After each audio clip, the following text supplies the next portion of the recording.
Brown powder, हिरन मतलब white powder या खाई पाउडर। आजकल महानगरों से लेकर तो छोटे नगरों तक में राज कर रही है। पहले ये नशा कितनी लोगों के साथ बड़े बड़े महानगरों जैसे दिल्ली, बॉम्बे, कलकत्ता के अंदर आया और बड़े बड़े घरों के लोगों ने, बच्चों ने या जवान लोगों ने ये पीना चालू किया। पर अब आपको आश्चर्य होगा कि ये नशा महलों से लेकर झुग्गी झोंपड़ियों तक, बड़े घरों से लेकर गरीब घरों तक आ चुका है। मैं इस लत को, घातक नशे को आतंकवाद के बाद सभ्यता का सबसे बड़ा खतरा मानता हूं। आज हमारी मनुष्य सभ्यता में जवान लोग और पूरी जनरेशन खराब हो रही है। इस नशे को करने से क्या क्या बदन के अंदर नुकसान होता है, क्या क्या तकलीफें होती हैं, वो आपको पता होना चाहिए। ये नशा करने वाले लोग बिल्कुल कमजोर हो जाते हैं, उनका खून बिल्कुल सूख जाता है, जिसको एनीमिया की शिकायत बोलते हैं, और उनका लीवर खराब हो जाता है, इनके नाक का सेप्टम भी फट जाता है। साथ ही इंजेक्शन लगाने के बाद इनकी नसें सब खराब हो जाती हैं, भूख नहीं लगती, काम करने को मन नहीं करता, पढ़ने को मन नहीं करता, बस पड़े रहते हैं, जिसको कि ये पीने के बाद स्टोन कहते हैं अपने आप को। नशा करने वाले एक आदमी हम बताते हैं, जो लड़का आजकल इलाज करा रहा है, उसको नशा नहीं मिल रहा है, उसका इलाज चल रहा है, उसको सब्सिट्यूट ड्रग्स दी जा रही हैं।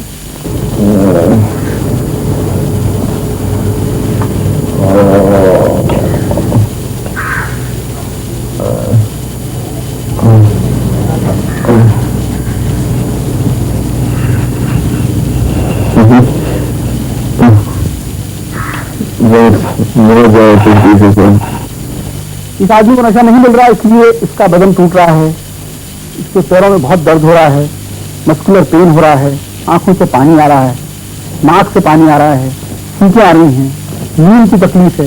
इन सबका इलाज डी एडिक्शन क्लिनिक के अंदर चल रहा है। आपको ये सुनकर बड़ा आश्चर्य होगा और बड़ा खौफनाक बात बताने वाला हूं कि ये नशा अब छोटे छोटे बच्चों में, 6, 7, 8, 9, 10 साल के बच्चों के अंदर फैल गया है। वो बच्चे इस लत में कैसे पड़ गए, इसका कारण यहाँ तो कोई गिरोह उनको पकड़ लेते हैं और उसके बाद उनको नशाखोरी की आदत डालकर अपने शिकंजे में फंसाकर उनसे काम लेते हैं, जैसे कि चोरी करवाने का काम, जेब कटवाने का काम या छोटे मोटे क्राइम करवाने का काम। ये आप छोटे से बच्चा देख रहे हैं, ये छोटे से बच्चे को स्मैक नहीं मिल रही। अब इसकी हालत देखिए आप क्या हो रही है, कि किस तरह से तड़प रहा है डी एडिक्शन क्लिनिक के अंदर।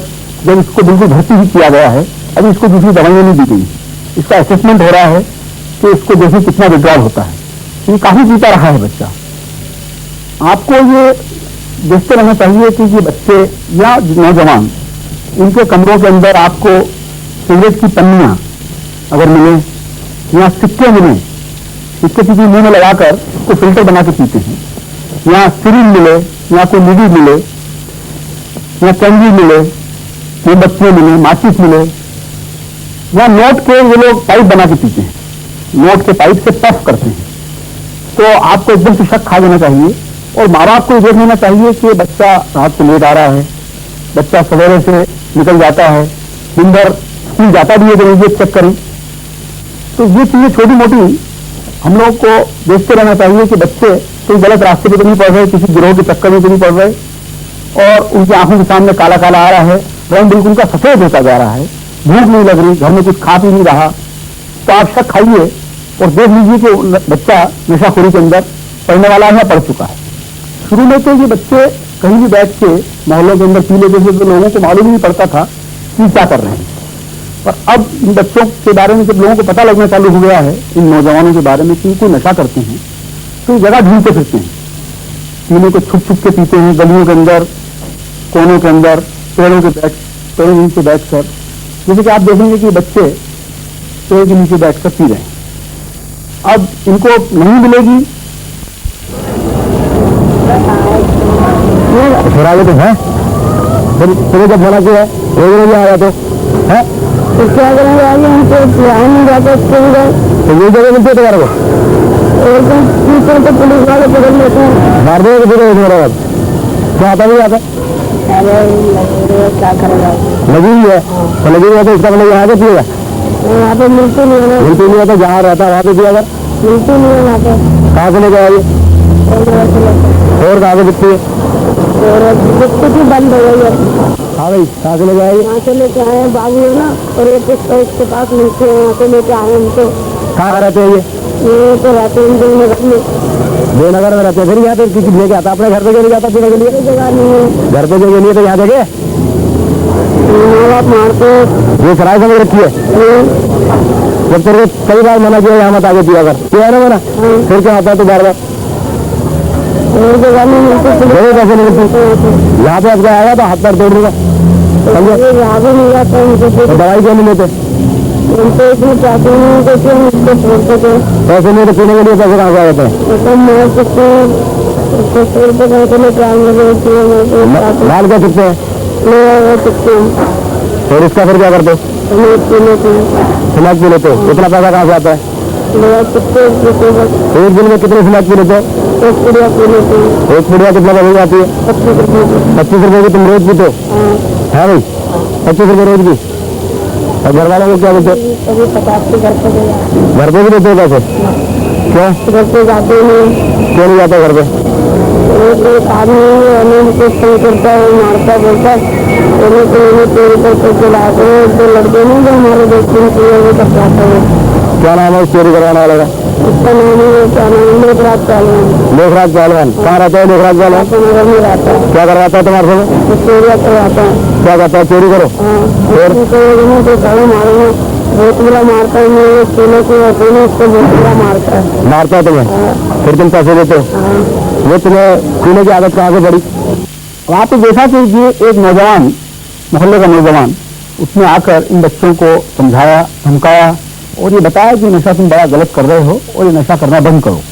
हमें ऐसे नौजवानों की जरूरत है जो हर मोहल्ले के अंदर, हर गलियों के अंदर अगर कोई ऐसा नशा कर रहा है तो उसको आकर समझाएं कि भाई तुम नशा गलत कर रहे हो और इस नशे से क्या क्या नुकसान होता है उनको बताएं। सिर्फ डॉक्टरी सहायता से ही ये नशा नहीं छूट सकता। हमें जरूरत है समाज सुधारकों की, और उन समाज सुधारकों की जो कि सच में गलियों में, मोहल्लों में काम कर रहे हैं। और उसके अलावा सिर्फ लेक्चरिंग और समझाने से ही ये नशा छूट नहीं जाएगा। उसके बाद ये समाज सुधारक, गली मोहल्ले के लोग, इनको प्रॉपर डी एडिक्शन क्लिनिक, जहाँ पे नशा छुड़वाने की प्रॉपर सुविधाएं हैं, वहाँ पर ले जाएं और इनको 15 दिन से लेकर 20 दिन तक, 25 दिन तक वहाँ पे भर्ती किया जाता है।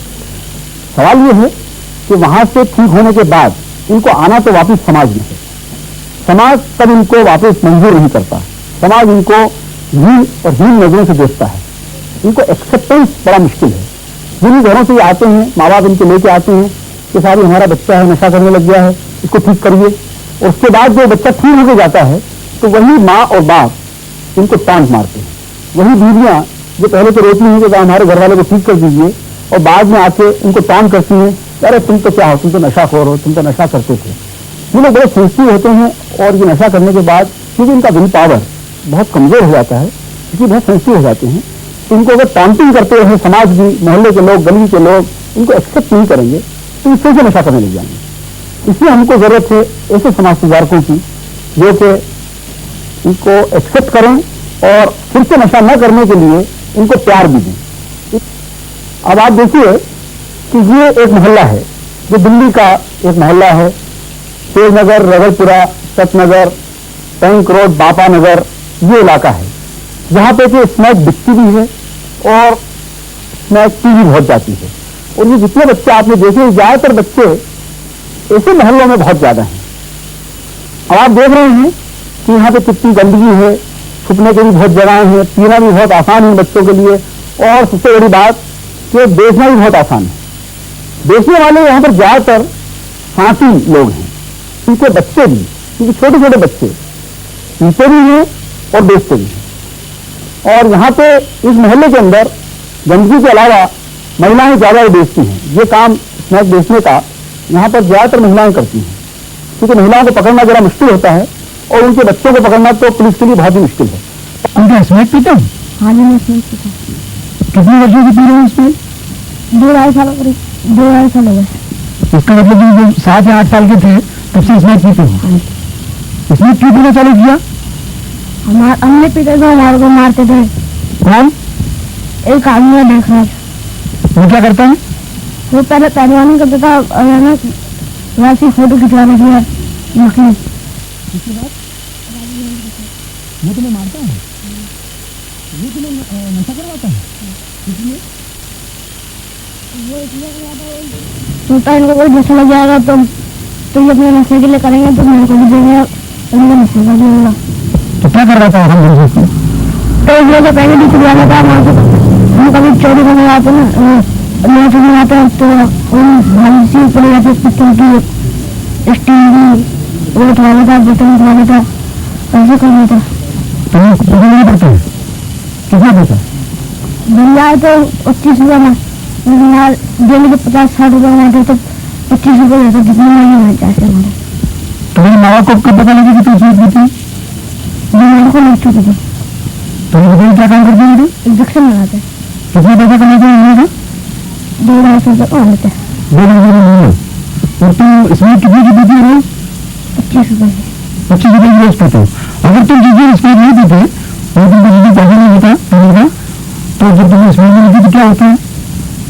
और भड़क लगती है, पैर वगैरह होता है, आंखों में सांस लेते हैं, सर्दी से लग जाती है एकदम और पेट में भी छोटा सा किसी भी आ जाए सही होता क्योंकि बिल्कुल के एकदम मौका नहीं आती। इधर क्रोध हुआ तो एक करोड़ नहीं जाता बस। और तुमको छोड़ना चाहती हो? क्यों? हमको पता लग जाता तो तकलीफ होती है तो अब क्या तकलीफ करेंगे इसलिए। वो क्या तुम्हें नशा लाके देते हैं? नशा खुद लाके देता है। नहीं लाके देते हो? कितने रुपये रोज के? रोज के 50 रुपये रोज की लाके देता है। क्यों देता है तुमको लाके? क्योंकि हम वहाँ पे जा रहे थे उसको देते नहीं। कितना पैसा लगे आपको रोज?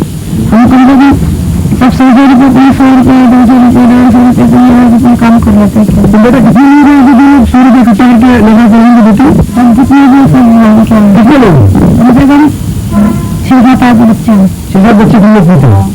तुम्हारी माँ के बच्चे हो? तुम्हें तो छोड़ना चाहते हो? क्यों? क्योंकि हम वहाँ पर पता लग गया ना कि जैसे कैसी चीज़ वाले 2 मिनट में किया जाता है, 2 मिनट के ऊपर हमारे 2 मिनट के नहीं मिल सकते।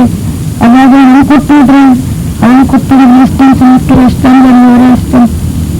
तो आपने देखा कि ये बच्चे जिनसे भी बातचीत हुई ये सब नशा छोड़ना चाहते हैं। इसमें हमको आपकी सहायता की जरूरत है और समाज सुधार की भी जरूरत है और अच्छी डॉक्टरी सहायता की भी जरूरत है और ऐसे लोगों की जरूरत है जो इन लोगों को प्यार दें, इनको समझाएं और इन सब बातों को बताएं कि नशा कितना खराब है। ऐसे बच्चे अगर बिगड़ते रहे तो हमारे देश का क्या होगा आप खुद सोच लीजिए।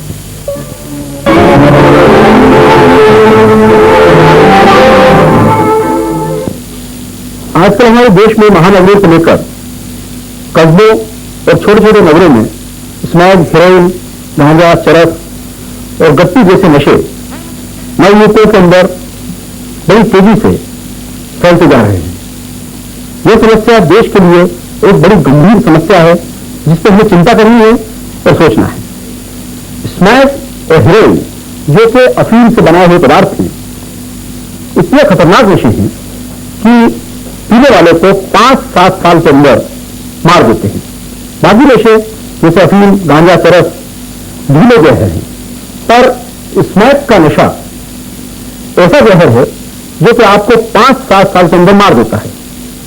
इन नौजवानों को जो इसका उपयोग कर रहे हैं, जो इसका सेवन कर रहे हैं, उन्हें यह नहीं मालूम होता कि इतना खराब नशा है और जब वो इसके शिकंजे में पड़ते हैं उसके बाद लेने के बाद उनको पता लगता है कि वो किस शिकंजे में फंस गए और उससे निकलना बड़ा मुश्किल है। पिछले कुछ वर्षों से सरकार, सामाजिक संस्थाएं, प्रेस, मीडिया और डॉक्टरों ने यह कोशिश की है कि इस नशे की रोकथाम करी जाए, इसका इलाज किया जाए और नशा ना फैले। पर यह नशा न फैलने में सिर्फ सरकार, सिर्फ पुलिस, सिर्फ डॉक्टर कुछ नहीं कर सकते। हमें समाज की सहायता की जरूरत है, हमें आप सबकी सहायता की जरूरत है, क्योंकि यह एक डॉक्टरी समस्या नहीं है, यह पुलिस समस्या नहीं है, यह एक सरकारी समस्या नहीं है। इस समस्या को हल करने में हमें माँ बाप की भी उतनी ही सहायता की जरूरत है कि जितनी बाकी सब एजेंसियों की। वो नशा करने वाले नौजवान ज्यादातर नौधनाढ़ वर्ग के बच्चे हैं या टूटे हुए परिवारों के बच्चे हैं या बहुत ही गरीब तबके के बच्चे हैं जिनको से कुछ गिरोह अपने फायदे के लिए, चोरी कराने के लिए, जेबें कटवाने के लिए या दूसरे गलत काम करवाने के लिए फंसा लेते हैं। पर अब आपको आश्चर्य होगा सुनकर कि हमारे भारतीय समाज में जहां पे धूम्रपान महिलाओं के लिए करीब करीब वर्जित है, बुरा माना जाता है, उसी समाज में अब लड़कियां, जवान लड़कियां स्मॉग और हेरोइन पीने लग गई। बड़ा आश्चर्य हो रहा है और दुख भी हो रहा है कि तुम महिला होने के बाद भी नशा करती हो। कोई भी नशा करती है? तो नशा करती हूँ। स्मॉग का नशा करती है? कितने सालों से? 3 साल हो गए। ये नशे में कैसे पड़ गई तुम? ज्यादा हालत लग गई मेरे साथ बच्चे रहने के लिए, परेशानी बच्चे होने की कोशिश करते हैं। बोलने के बाद तुम आदत पड़ गई? आदत हंसने पीते हैं, उनके साथ ही पीने लग गए। अच्छा, तो तुम शादीशुदा? कितने साल हो गए शादी को? 4 साल हो गए शादी में। तो तुम्हारे हस्बैंड ने तुमको पीना चालू करा दिया? नहीं, उनके दोस्त पीते हैं, मतलब हमारी की थी, वो देखे पीने लग गए, हमने अब पता नहीं बाकी चीज है। उनको देखा वो भी तुमने पीना चालू किया? वो तो बहुत नहीं करते हैं। अब छूटती नहीं? हमने छूटती नहीं, सोचती छूट जाता अच्छा है। तुमको ये नशा करने से क्या क्या तकलीफें होती हैं? ज्यादा बहुत तड़प लगती है, तो अंदर का शरीर जब यही बनता है, यही चाहिए। पर शरीर में क्या क्या नुकसान हो गए तुम्हें पीने से, बता दीजिए। कमजोरी आ गई, पहले अच्छी बॉडी थी, पैसा लगा देता शरीर में। शरीर तुम्हारे जैसी जवान लड़कियां इस नशे में नहीं फंसी, इसके लिए कैसे उनको बचना चाहिए और क्या सलाह देगी तुम उनके लिए? इस चीज से दूर जितना रहो उतना अच्छा है, और जो मर्जी कर लो कुछ बात नहीं है, तो इतनी खराब नशा है, नहीं मिले बाकी तड़प लगती है। कुछ भी इंसान को करना पड़ा, लेकिन ये जरूर चाहिए। कुछ भी क्या मतलब? जो कुछ भी इंसान को कतल भी करना पड़ेगा, ये चीज जरूर चाहिए। तो तुम्हारे मन में या तुम्हारे दिल में जो एक लड़की का दिल है वो बचा है क्या? अब क्या माँ का प्यार है तुम्हारे दिल में? सब बर्बाद हो गया। तुम्हारा बच्चे से मिलने का मन नहीं करता? करता है, लेकिन क्या करा, दूर रखे, जब भी अम्मी का पास रहेगा बिगड़ेगा, क्या करेगा, कोई संभालने वाला नहीं। हम सारे दिन बाहर रहते हैं, कौन संभालेगा? बाहर क्या करती है? मैं नशे के पीछे भटकते रहते हैं, वाले घर जाकर मिल जाता है, पैसे करने मिलते हैं। कौन लाकर देता तुम्हें नशा? तुम खुद नहीं जाती? नहीं, पीने वाले से नहीं, वाले तो लड़के लोग उनको कोई देते ही नहीं है। तुम्हारे माँ बाप ने कोई सहायता नहीं की तुम्हारी नशा छोड़ाने में? हाँ, बोला बोलते हमको फुर्सत नहीं, ये बोलते हैं छोड़ दो, ऐसे तो छू नहीं सकती, नाम लग गई है। तो मैं बोलते घर में रहो, खाना पीना खाओ, जो मर्जी है, पैसे नहीं। हमें इन नशों के फैलने का कारण ढूंढना चाहिए, पता लगाना चाहिए। और हमने देखा है कि ज्यादातर नौजवान या पीने वाले या तो टूटे हुए परिवारों के हैं। टूटे हुए परिवारों से मतलब कि जहां जिन परिवारों में उनको प्रेम नहीं मिलता, माँ बाप लड़ाई करते रहते हैं, झगड़ते रहते हैं, शराब पीता है बाप, मां को फुर्सत नहीं, या नौधनाढ़ वर्ग के लोग हैं। कोई भी नशा करने वाला, स्मैक पीने वाला, हेरोइन पीने वाला, वो ढूंढता रहता है कि वो नशा कहां करे, क्योंकि घर में नशा नहीं कर सकते, माँ बाप का डर है, बाहर करेंगे तो समाज की शर्म और पुलिस का भी खौफ है। इसलिए ये लोग ऐसी जगह ढूंढते हैं कि जहां पे अमन से, चैन से 10, 15, 20 मिनट बैठकर नशा कर सकें। जैसे पेड़ों के पीछे, दीवार के साए में या मकानों के कोनों में। और आप देख रहे हैं कि सुनीता को ये नशा कर रही थी, यह स्मैक पी रही थी, पर यह स्मैक पीने में इतनी मस्त है, इतनी मजबूर है कि उसे भी मालूम कि हमारी अंजू वलियों की प्रोडक्शन टीम उससे फोटो ले रही है। क्योंकि नशा इतना मजबूर कर देता है, 24 घंटे दिमाग में सिर्फ नशे की ही बात सोचते हैं लोग, बच्चे स्मैक लाएंगे कहां से, पिएंगे कहां और पैसे कहां से आएंगे? 24 घंटे उनके दिमाग में स्मैक स्मैक स्मैक घूमती।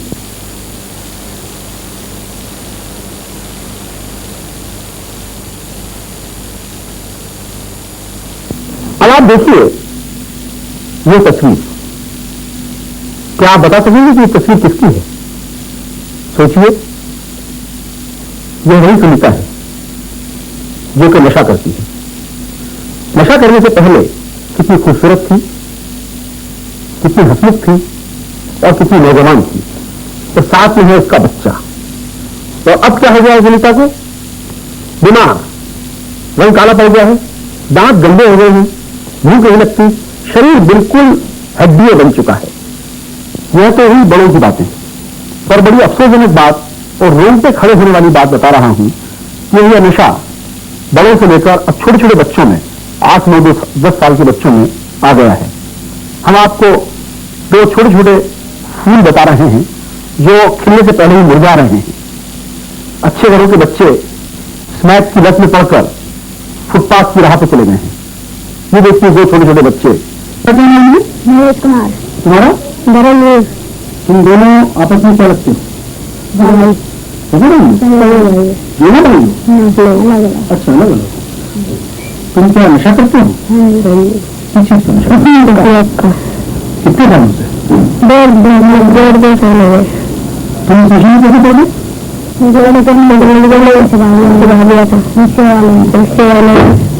पहले इसको सिखाया था, गाड़ियों में सिखाया था। पहले इसको पिलाया था, दूध लेवा में पिलाता था। मेरे को अपनी हमारे तरफ पहाड़ी उस तरफ चलाता था। ऐसे लोग आगे पिलाते हैं, मेरे गाँव चले गए थे, जब पिलाया जाएंगे। उसके बाद में गुजर गई थी। अच्छा, तुम्हारी माँ मर गई? कब मरी? काफी दिन हुए। उसके बाद से भी चालू कर दिया? तुमने जो रिक्शा वाले भी उड़ान चालू किया, वो भी नहीं किया? वो पहले हमारे को घर में चलाता था, 15 दिन गिरे चलाया चलाया। फिर उसके बाद दादा चल कबाड़ी का काम करते हैं, यहाँ से जुगाड़ पानी करके उसमें जाएंगे। 15-20 रुपये में कमाइए देता था, 15-20 रुपये कमाइए देता था। फिर शाम तक पूरी आगे चलाता था। मैं पैसा नहीं चलाती? कबाड़ी का काम करके। कितना पैसा कमा लेती हो रोज? 30-35 रुपये कमा लेते हैं। और कितने रुपये जाते हैं? 30 रुपये जाते हैं, 25 की, 30 की, 5-10 रुपये अपने रोटी पानी सुबह कमाते थे और नहीं पी जाते थे, खाने का नहीं खाते? 10 रुपये और कमा लेते हैं। और कुछ पड़ा होता है तो ढाल में 200 रुपये होता है, ढाबा 280 रुपये होते हैं। तो ये नशा नहीं मिलता, तो क्या तकलीफ होती है? तकलीफ होते हैं, जैसे यहाँ से आते हैं, आँख से पानी आता है, नाक से पानी आता है, दर्द आता है, हाथ पैर में दर्द आता है। तुम्हारा कोई इलाज करे तो इलाज कराना चाहते हो? हाँ जी। तुम करना चाहते हो? घर के परिवार छोटे छोटे भाई भाई है, कभी ड्यूटी चले जाते हैं, छोटे छोटे भाई घर में आते हैं। तो ऐसा तो नहीं कि तुम छोटे भाई को पढ़ाना चालू कर दो? क्यों? ये पता लगा तुम्हें कि नशा खराब है? पता लगा। नशा खराब है? बिल्कुल। क्या खराब होती है? शरीर में दर्द होता है, आंखों में पानी निकलता है, नाकों में पानी निकलता है, बवासीर आती है, पैरों में दर्द होता है, चला भी नहीं जाता है। इसलिए तो तुम्हें मालूम है कि नशा मार देता है? तुमने कोई पीने वालों को मरते हुए देखा है? अच्छा, जो तुम्हारे साथ पीते थे मर गए? नहीं, वो नहीं, एक पुरजिया रहता था नया मंदिर में, वो नया मंदिर है ना, वो मंदिर में मरा था पीते हुए रात को। पीते कितना खतरनाक नशा है कि इसको पीने से मर जाते हैं। तो तुमको छोड़ देना चाहिए। छोड़ोगे? वो बच्चे स्वयं अपने आप इस लत में नहीं पड़े, वो पड़े हैं समाज के उन भेड़ियों के चक्कर में जिन्होंने कि इनको अपने स्वयं के सुख के लिए, पैसे के लिए इनको स्मैक का आदी बना दिया है। पर एक आशावादी बात है कि यह नौजवान, ये छोटे बच्चे भी इस अंधेरी गलियों से निकल सकते हैं इनकी इच्छा शक्ति, अच्छी डॉक्टरी सहायता और देखभाल और प्यार, ये सब इनको वापस जिंदगी में फिर से अच्छा इंसान बना सकता है। जैसे कि ये खिलाड़ी देखिए, वो पहले एक जिम्नास्ट कसरत करता था, पहलवानी करता था, पर गलत रस्ते पड़ गया, नशा करने लगा।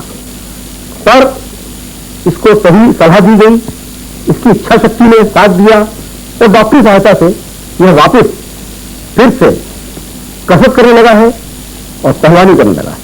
पहले साहब समाज पीटता था मैं, बहुत दुख था मेरे को, इधर उधर बच्चे खाने, इधर उधर फिरना, बहुत तंग हो गए, घर वाले को भी दुखी करने लगे और हद ज्यादा बढ़ गई साहब। हमें पता लगा ये बहुत गंदी चीज है, अब हमने छोड़ दिया है। मतलब तंदुरुस्ती है बदन के अंदर भी बहुत ज्यादा, मतलब बदन के अंदर इतनी तंदुरुस्ती है, कोई भी आ जाए मैं किसी को डरता भी नहीं। अब मैं दोबारा भी करना चाहता हूँ।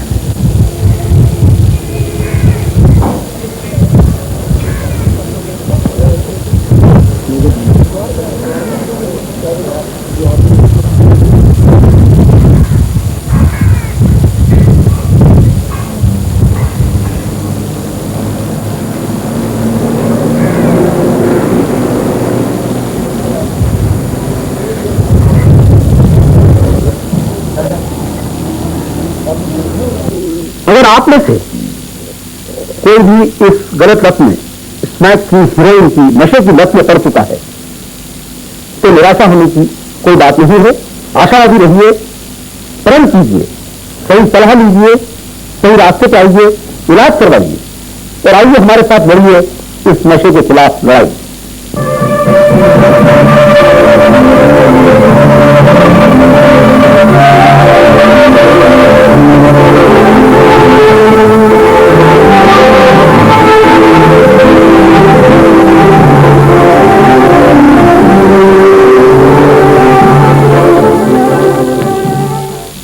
नशाखोरी या नशे की लत हमारे देश की एक गंभीर समस्या बनती जा रही है।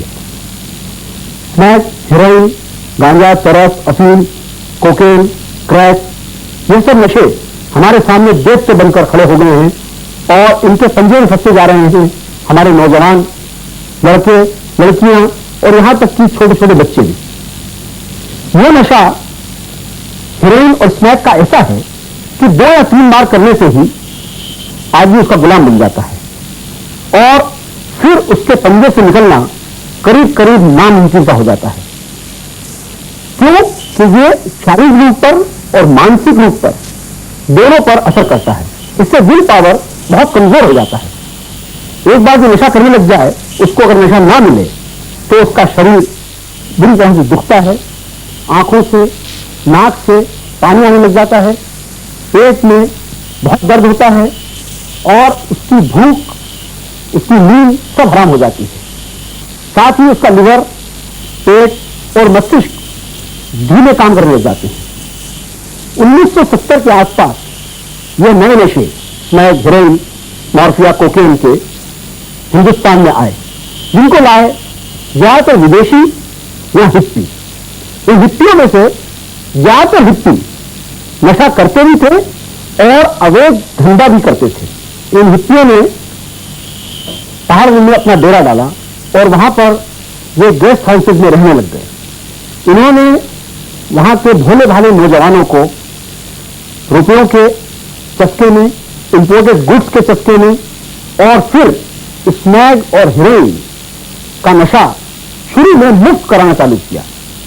एक बार जब वो नौजवान इसके आदी हो गए तो फिर इन्हीं हिप्पियों ने इनसे अवैध धंधा कराना चालू कर दिया। जैसे आप मिलिए इस एक नौजवान से जो एक छोटे से रेस्टोरेंट, होटल का मालिक है और इन्हीं विदेशियों के चक्कर में, इनके ढांचे में आकर यह नशा बेचने लग गया। इसलिए क्योंकि यह जल्दी अमीर बनना चाहता था, पर अब यह प्रायश्चित कर रहा है। जिम पका लिया पाउडर की छुट्टी, कौन सा पाउडर? सफेद व्हाइट पाउडर, जिसको हम क्या बोलते हैं? स्मैक। वो क्या आप बेचते हैं? मैनेज में होगा ही मैनेज। कब से बेचे? जोड़ किसे बेचे?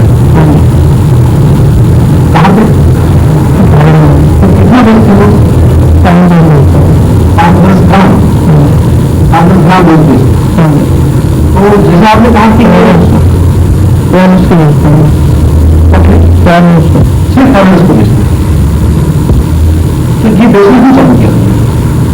हमें बनते हैं नॉलेज में है, लेकिन सारे ने फोर्स किया कि आप लाओ। कहाँ से लाओ? ये कहीं भी लाओ। तो किस लालच में बेचने बने के तुम? 100 महंगा बनता है। ये 100 से ज्यादा बनता है। ये कहाँ के 4 लाख आप बेचते हो तो कितना प्रॉफिट होता है? कितना पैसा बन जाता है? 200 रुपये प्रॉफिट बन जाता है। सिर्फ पैसे के लालच में बेचना चालू किया। लाल की वजह दिमाग खराब हो गया। और विजय तुमको ये मालूम है कि नशा कितना खराब है? और ये तुम्हें मालूम है कि ये नशा जवान लोगों को, जवान पीढ़ी को, अपने देश को बहुत खराब होता है। This kind of crime, criminality. How can you do this? Why can you do this? If some violence come, if they will ask me, then I can get really into this. For every person I will do. You would like to help us Sure, sir, sure. in catching the peddlers?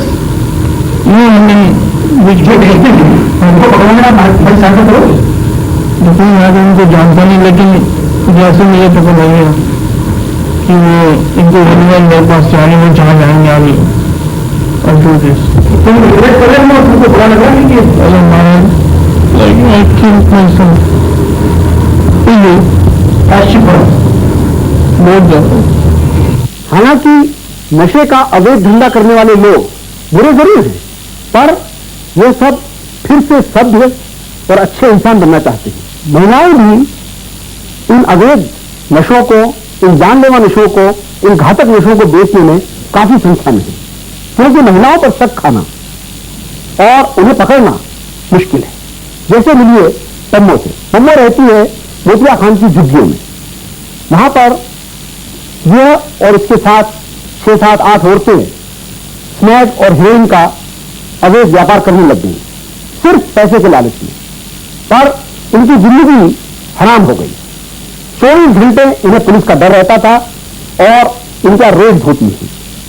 फिर इन्होंने देखा कि इनका स्वयं का बच्चा smack और heroin का नशा करने लग गया है। उससे और पुलिस की समझाइश से प्रेरित होकर आज पम्मो और उसकी साथी यह नशा नहीं बेचती। पम्मो, तुम सुना है कोई नशा बेचती थी? हाँ भी बेचते थे। कौन सा नशा? कमर बेचते थे। हाँ, कितने दिन तक हम बेचते थे। हमने कोई 6-7 महीने बेची। तो कई से औरतें आती थी बेचने के लिए। हम जूते बर्तन मांगने जाते थे, उनके देखा था कि हमने भी बेचा। हमने देखा ये नशा करते बेच के हम भी देखे।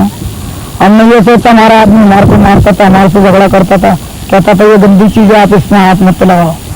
ये औरतें तो पागल हैं, इनको अकल नहीं है। जवान बच्चे की जिंदगी खराब हो रही है, ये चीज मत करो तुम, ये छोड़ दो।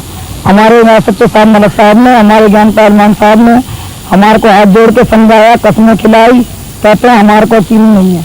हमने कहा चाहे आप हमारे को मंदिर मस्जिद में कहीं भी आप ले चलो, हम ये नशा नहीं बेचेंगे। हमारे नौजवान बच्चों की जिंदगी खराब हो रही है। हमारे को ले गए 11 समाज के मंदिर में, उधर ले आके हमारे को कसम खिलाई। हम 6-7 औरतें थे, 7 औरतें हम बेचते थे, भागते थे। हमारी जवान लड़की है, वो लड़की हमारी बीमार होने लगी। हमारा फिर खुद का लड़का जवान वो पीना शुरू हो गया। एक यार दोस्त ने कहा ये ले पी, इसमें चाय का बूंद लगा और इसको पी। इसने कहा ये तो बड़ा अच्छा नशा है। अब वो बच्चे की जिंदगी खराब हो रही है, हम इस बच्चे से ही परेशान है। हमने इसीलिए इस गंदे के नशे की वजह से हमारे एसएसओ साहब ज्ञान मलक साहब ने, ज्ञान पहलवान ने हमारे को हाथ जोड़ के समझाया, हमें कसमें दिलाई। हमने ये नशा बिल्कुल खत्म कर दिया। अब तुम बेचती? नहीं, हम नहीं बेचते। क्यों नहीं बेचते? हम नहीं बेचते। गंदा नशा है ये, जवान लड़कों की जिंदगी खराब हो रही है। कहीं किसी के बर्तन चोरी हो रहे हैं, किसी की खाते उठ रही हैं, किसी के बर्तन उठ रहे हैं, किसी की रोटियां चोरी हो रही हैं, किसी के कपड़े चोरी हो रहे हैं, किसी की बहूएं रोटी फिर रही हैं। हमने इसलिए इस माहौल को देख के हमने बिल्कुल कसम खा लिया। और तुम्हारा लड़का भी पीने लग गया? हमारा लड़का पीने लग गया। हमारे लड़के की जिंदगी दो लड़कियां, छोटी जवान हमारी बहू है, लोगों के जूते बर्तन मांगने जाती है। हम सोचते हैं ये किसी तरह ये नशा छोड़ दे। वो सब हुआ पुलिस की ईमानदारी से, कड़ी मेहनत से और उससे भी ज्यादा मिशनरी फीलिंग से कि हमें यह नशा समाप्त करना है। उस टीम के इंचार्ज एसीपी श्री प्रभाती लाल, जिनका कि इस नशा समाप्त करने में काफी योगदान है, आइए हम उससे बातचीत करते हैं। मेरा नाम प्रभाती लाल है। मैं पहाड़गंज क्षेत्र में बतौर एसीपी तैनात हूँ। 1984 फरवरी में जब मेरी यहाँ पोस्टिंग हुई थी तो स्मैक की बहुत चर्चा थी और पहाड़गंज के बारे में बड़ी बदनामी थी। लोग कहते थे जगह जगह स्मैक बिकती है और बहुत पीने वाले हैं। तो मैंने आते ही इसका अभियान शुरू किया। बहुत ऐसे बेचने वालों पर रेड्स की और पब्लिक को एजुकेट करने के लिए जगह जगह मीटिंग की, जिसमें अच्छे अच्छे डॉक्टरों को भी बुलाया और उनको बताया कि स्मैक अगर छोड़ देंगे, डॉक्टर की अच्छी सलाह से ये तो छूट सकती है और इससे तरह तरह के क्राइम होते हैं, तो सोसाइटी में इससे बहुत खराबी होती है, इसलिए स्मैक को छोड़ देना चाहिए। बहुत हमने मीटिंग की है। उसके बाद हमने हैंड बिल करीब 15,000 हैंड बिल 84-85 में मैंने छपवा कर लोगों को बंटवाए और सिनेमा में यहाँ 4 सिनेमा है, सब में स्लाइड दिखाई और उसमें यही बताया कि घातक नशा है, इसको छोड़ देना चाहिए और ये समाज के बिल्कुल खिलाफ है, युवा पीढ़ी इससे तबाह हो जाएगी। तो ये मैंने इनको काफी लोगों को समझाया और साथ साथ हमने अपना जो पुलिस एक्शन होता है काफी रेड की और उससे हमें कुछ कामयाबी मिली। तो इससे हमने अपनी ड्राइव उसी तरह से रखी है चालू और अब होर्डिंग बहुत ज्यादा लगा दी है। पहले होर्डिंग 2-4-10 थे, अब होर्डिंग जगह जगह, मेरे पास 3 थाने हैं, पहाड़गंज, नबी करीम और बीर गुप्ता रोड, इनमें तीनों में काफी होर्डिंग लगी हुई है, पोस्टर्स हमने बंटवाए हैं और जो हैंड बिल्स हैं उनको शीशे में ले जाकर जगह जगह इंपॉर्टेंट प्लेसेस पर हमने लटकवाया है, रेस्टोरेंट्स पर, गेस्ट हाउसेज पर, ताकि जो विजिटर्स आते हैं वो उसको पढ़ें और देखें। हमने उसमें चेतावनी दी है कि स्मैक का नशा इस्तेमाल नहीं करना चाहिए, इसको छोड़ देना चाहिए और नहीं भी छोड़ेंगे तो इसमें बहुत बड़ी सजा है। इसमें 20 साल की सजा है और 2 लाख जुर्माना, कम से कम 10 साल की सख्त कैद और 1 लाख रुपए जुर्माना। तो इसमें हमारा एक केस पहाड़गंज का सजा भी हो चुका है, जो फॉरनर था जिसने बाकायदा केस कंटेस्ट किया और उसको 10 साल की सजा और 1 लाख रुपए जुर्माना जो मिनिमम पनिशमेंट थी वो हो गई है। पहाड़गंज अगर आज नशा खोरी से मुक्त है तो उसका श्रेय पुलिस को तो जाता ही है, साथ ही समाज सेवियों को और इलाके के लोगों को भी। पुलिस ने हर चौराहे पर बड़े बड़े होर्डिंग लगा दिए और हर गेस्ट हाउसेज में, सिनेमाघरों में, पान की दुकानों में और चाय की दुकानों में चेतावनियां लगाई। उन चेतावनियों ने बताया कि यह नशा कितना खराब है, कितना घातक है। पुलिस अक्सर राह चलते विदेशियों को, अजनबियों को, जिन पर उनको शक होता है कि ये कहीं नशा तो नहीं लेके आए, उनको चेक करती है।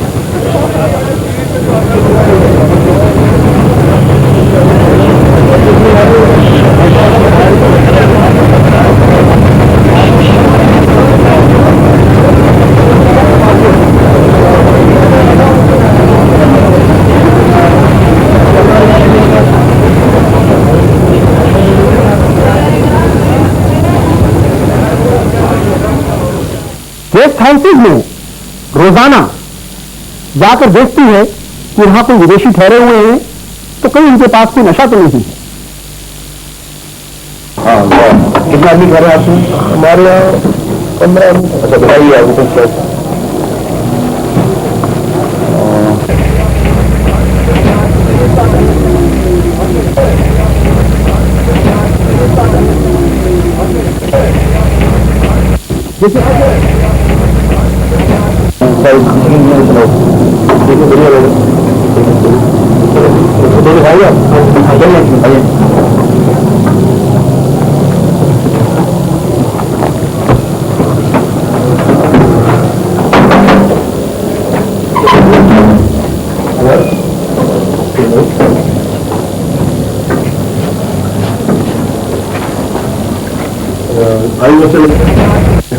Because of the information that you were given, no, this is wrong. This is wrong. You want to check your room? Okay. This is back to the side. हाँ, check करिए आप देखिए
जैसे पहाड़गढ़ नशे से मुक्त हुआ, जैसे दूसरे महानगरों के ऐसे मोहल्ले भी नशों से मुक्ति पा सकते हैं अगर हम सब नागरिक, समाज सेवक, डॉक्टर, माँ बाप मिलकर इन नौजवानों को नई रोशनी दिखाएं और अंधी गलियों से बाहर ले आए।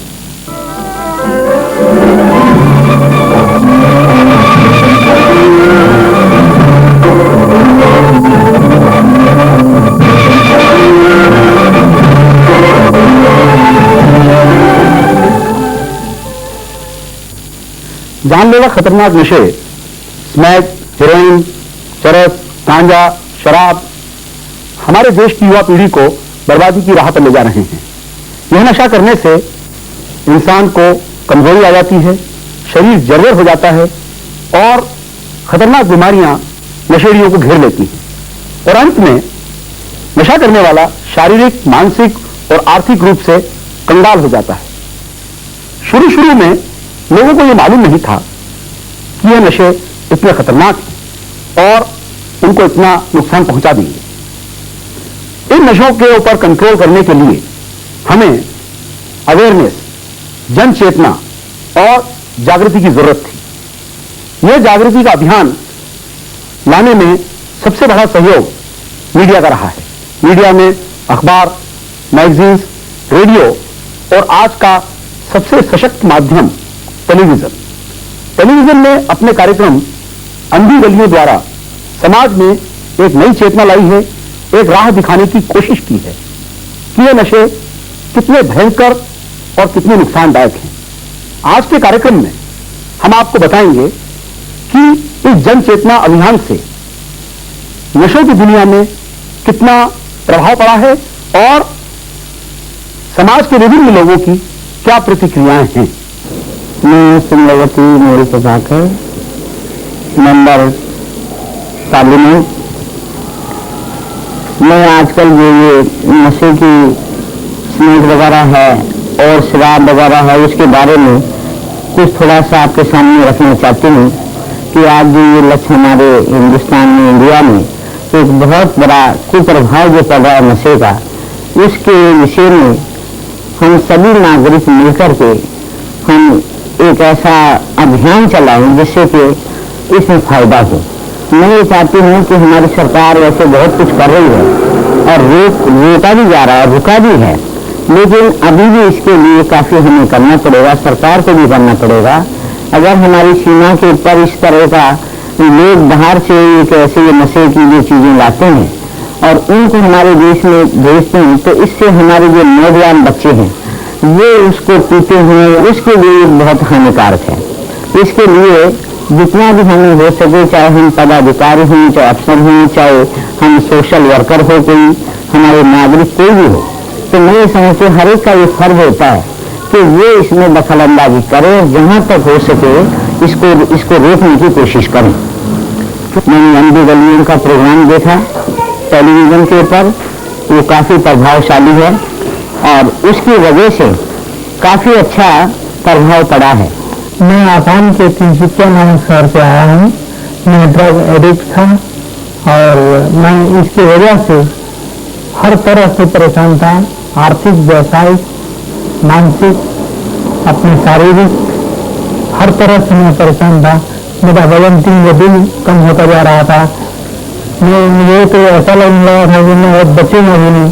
परंतु एक दिन अचानक इतवार के दिन टेलीविजन पर फिल्म देखते समय अंधी गलिया प्रोग्राम मैंने देखा। अंधी गलिया प्रोग्राम देखने के बाद मैंने निश्चय किया कि मैं वहाँ जाऊंगा और सीधा वहाँ से आप ये सुनकर हैरान हूँ कि मैं तिनसुकिया से सीधा दिल्ली आया और अंधी गलिया के टीम से मिला। टीम से मिलने के बाद इलाज करवाने के बाद मैं अभी बिल्कुल अच्छा हूँ और मेरा वजन 10 किलो बढ़ गया है और मैं अब जाने वाले भी हूँ। और जाने के बाद मैंने सोचा है कि हम नवयुवक मिलकर जितने ड्रग एडिक्ट हैं उनके लिए कुछ करेंगे। जागृति अभियान का असर कैसे देश के कोने कोने में हो रहा है यह आपने देखा कि किस प्रकार दुर्गा प्रसाद आसाम से आकर अपना इलाज करवा गया है और इस नशे की नरकी दुनिया से छुटकारा पा चुका है और वह वापस आसाम जाकर नशे के खिलाफ हमारी लड़ाई में सहयोग देगा। यह तो हुई नशा करने वालों की बातें, पर एक आशा की किरण और है कि इस जागृति अभियान से प्रेरित होकर नशा बेचने वाले भी और नवयुवकों को नवयुवतियों को देखकर कि वो किस प्रकार से बर्बाद होते जा रहे हैं, नशा बेचने वाले भी अब नशा न बेचने की कस्में खा रहे हैं। मेरा नाम इंद्र है, पहाड़गंज की झुग्गी में रहती हूँ। हमारी पहाड़गंज की झुग्गी में कोई औरतें समाज बेचती हैं थी, उनकी देखा देखी मैंने भी बेच लिया, लालच लग गया। फिर हमको पहाड़गंज के इंचार्ज ने बुलाया और हमें समझाया, बड़े अच्छे तनिया बच्चों को तनिया समझाया कि जो धंधा मत करो, गलत है। और हमने कुछ टीवी में भी देखा है इसके बारे में, स्नैक के बारे में, हमारी आंखें खुल गई हैं। फिर हमें मंदिर में बुलाया और कसम उठवाई हमसे कि जो काम हम कभी नहीं करेंगे, भूखे मर जाएंगे जब भी ये काम नहीं करेंगे, मेहनत करेंगे और रोटी खाएंगे। मेरा नाम आलोक तोमर है, मैं यहाँ दिल्ली में पत्रकार हूँ। जब हम लोग छोटे थे और कस्बों में और अपने अपने गाँव में रहते थे, शायद ही हम लोग किसी ने स्नैक का नाम सुना हो। आज स्नैक का नाम घर घर पहुंचा हुआ है और न सिर्फ ये बल्कि स्नैक से होने वाले कोई प्रभाव दूर देहातों, गांवों और खेतों तक नजर आने लगते हैं। हो ये रहा है कि स्नैक या उससे जुड़ी हुई दूसरी रासायनिक नशे की औषधियां हमारे समाज में इतने भीतर तक घुस गई हैं कि जिनको हटाने की जरूरत समझाने के लिए खासतौर पर एक बड़ा अभियान जरूरी था। और यह अभियान अधिक से अधिक प्रसार माध्यमों से, संवाद माध्यमों से ही हो सकता था। ये अच्छा हुआ कि टीवी ने इसे अपने हाथ में लिया, क्योंकि टीवी जितनी ज्यादा घरों तक पहुंचता है, बगैर किसी पूर्वाग्रह के पहुंचता है और एक तरह से एक निष्पक्ष और बगैर किसी कल्पना के अपनी राय देता है, क्योंकि सामने एक दृश्य होता है। तो टीवी की एक भूमिका इस मामले में अच्छी थी और ये अंधी गलियां कार्यक्रम जो आपने शुरू किया, इससे थोड़ा असर बढ़ा है इस चीज का कि इसमें क्या होती है, इसमें से क्या बुराइयां होती हैं, कितनी दिक्कतें लोगों को हो सकती हैं, कैसे लोगों का जीवन बर्बाद होता है। खासतौर पर उन प्रोग्रामों से जिनमें आपने मरीजों से बात की, जिन्हें छोटे छोटे बच्चों का जीवन खराब होते बताया। छोटे छोटे बच्चे एक कार्यक्रम में आ रहा था जिसमें कह रहे थे कि एक आदमी मोहल्ले का मजबूर करके उनको इसमें लिखवाता है। ये सब चीजें देख के एक मास अवेयरनेस, एक सामाजिक चेतना जैसी भावना जरूर बनी है। युवा पत्रकार आलोक तोमर ने अपनी बातचीत के दौरान हमें एक सुझाव दिया कि जो लोग नशा छोड़ चुके हैं उन्हें नशा करने वाले और नशा छोड़ने जा रहे युवकों से और समाज से इंस्पिरेशन और एक्सेप्टेंस के लिए मिलवाया जाना चाहिए, क्योंकि समाज में एक भ्रांति है कि ये लोग नशा नहीं छोड़ सकते और फिर से भले इंसान नहीं बन सकते। तो आइए मिले ऐसे कुछ नवयुवकों से जो नशा छोड़ चुके हैं और फिर से सही रास्ते पर आ चुके हैं। मेरा नाम राजेश है। क्या आपने मुझे पहचाना? जी हाँ, मैं वही राजेश हूं जिसे कुछ दिन पहले आपने इसी प्रोग्राम में नशा न मिलने की वजह से तड़पता हुआ देखा। वो सब अब देख रहे हैं मगर क्या करेंगे, ऐसा नहीं था। ऐसे मेरी लाइफ भी सुखी हो गई। मैं उठ के बाहर जाता हूँ।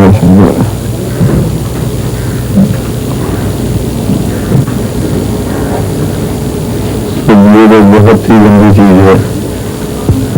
मेरे को देख लो, असिस्टेंट मैनेजर था हरियाणा ग्रामीण बैंक से। उस वक्त मैं एक एडिक्ट था। नशा लेने की वजह से दोस्त, परिवार, समाज मुझसे नफरत करता था। कोई मुझे अपने पास बिठा के खुश नहीं था। मगर आज वो सब बदल चुका है। उस वक्त गई नौकरी आज फिर मुझे वापस मिल चुकी है। मैं कंपनी में एग्जीक्यूटिव हूं। अगर आप में से कोई इस दलदल में फंस चुका है तो निराश मत होइए। अगर मैं ठीक हो सकता हूं तो आप भी ठीक हो सकते हैं। मैं एक स्कूटर ड्राइवर हूं और गलती से मुझे ये स्नैक का जो है नशा लग गया था। इसकी वजह से मैंने जो है घर में अपने सब कुछ अपने घर का जो है बेच दिया और लोगों से पैसे भी मांगे और छीना झपटी भी की और बहुत मैंने बुरे काम किए इस नशे के लिए। इसलिए मैं इस नशे को, मेरी आत्मा ने कहा, दिल ने कहा कि छोड़ दो तो बच जाओगे। इसीलिए मैंने इस नशे को छोड़ दिया है। अब मैं एक शरीफ और अच्छा इंसान बनने की कोशिश कर रहा हूँ।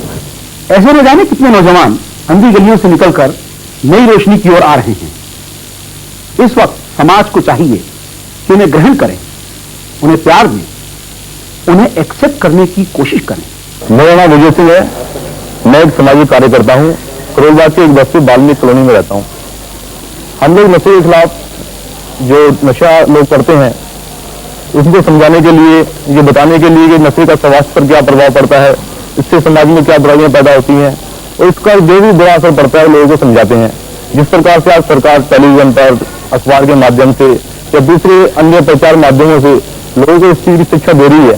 जैसे टेलीविजन पर आता है अंधी गलियां, तो इस प्रोग्राम में जो भी प्रोग्राम आते हैं जो लोगों को शिक्षा दी जाती है, उसी प्रकार की शिक्षा हम लोगों को घर घर जाकर देते हैं, जिसका लोगों पर एक अच्छा असर पड़ता है।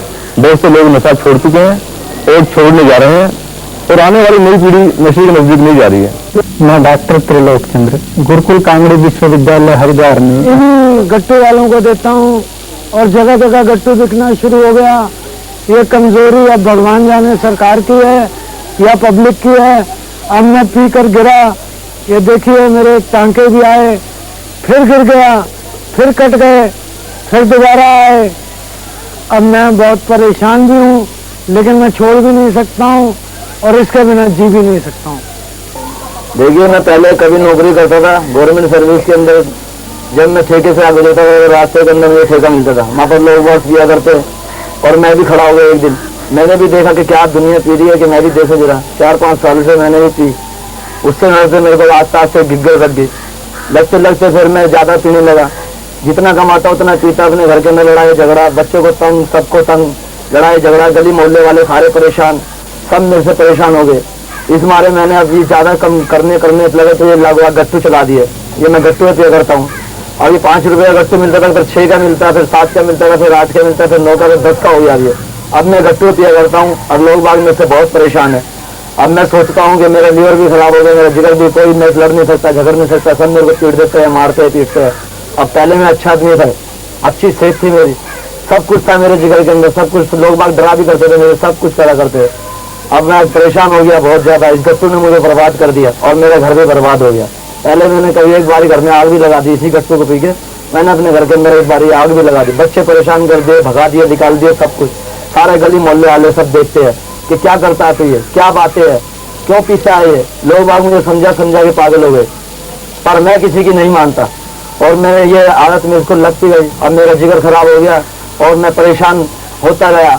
अब मैं इसको छोड़ने की भी कोशिश करता हूँ पर ये छूटती नहीं। सुबह सुबह उठता हूँ, इसी का दर्शन देखता हूँ, कहीं से पैसे लाता हूँ, किसी से मांगता हूँ 5 रुपए, किसी 10 रुपए, किसी 15 रुपए, 20 रुपए। जब मैं गट्टू पिया करता हूँ, सुबह शाम अपनी दुकान लगाता हूँ, रोटी सब्जी की मेरी दुकान है। शाम को सुबह के टाइम सब रोटी सब्जी बेचता हूँ, तो सुबह दोपहरी के अंदर ही मैं सारे के सबके पी जाता हूँ एकदम। शाम के टाइम बच्चों के लिए मैं कुछ नहीं कर सकता, बच्चे मेरे परेशान है, मुझसे बहुत परेशान रहते हैं बच्चे, और मैं भी परेशान रहता हूँ, सारे दिन पीसता रहता हूँ। तो आपने देखा कि कैसे कच्ची शराब ने, जहरीली शराब ने घर लुटा दिए।